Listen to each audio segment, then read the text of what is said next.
grin. That's my first memory of Heat. Yeah, he never really changed. I haven't really done that much theatre.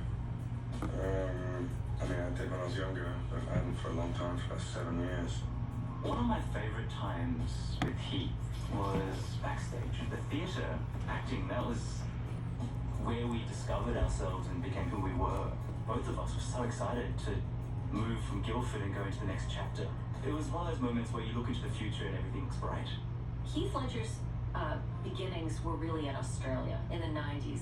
And it wasn't until he signed on to a show in America called Roar that he really became part of the scene here. I don't forget what you look like. I'll be here tomorrow. We got a 13-episode commitment for a Fox summer show, and we decided to do it in Australia.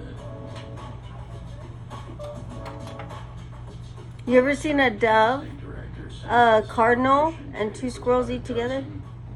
Australian actors. That's what they're doing. And Heath just Where's the cardinal? It's to the right of the dove. Hmm. I don't want to. I want to. Wow, they all came together. That's Yeah. amazing. No place will be safe for the night. some young talent. They're all chowing down. Yeah. There's light around them. I've seen it before. And he had that light. We were shooting it at a small resort town in Queensland, so everybody was on location. I remember I wandered into a little restaurant one night, and I saw Heath and his dad having dinner, and they invited me over to the table. And it turned out it was Heath's 18th birthday.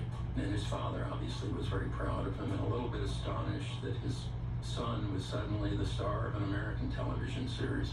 Acting, well, for me at least, it's all about harnessing the power of belief, you know. And I think once you do that, you can take yourself kind of anywhere. I think I became aware of Heath when most girls or young women did when he did 10 Things I Hate About You with Julia Stiles. How you doing? Sweating like a pig, actually, and yourself? Now there's the way to get a guy's attention, huh? 10 Things I Hate About You is really what got him noticed. He was good. He was handsome. He was charming. I think that's when I knew, hey, here's this guy from Australia, and he's really gonna make his mark. Your eyes have a little green in them.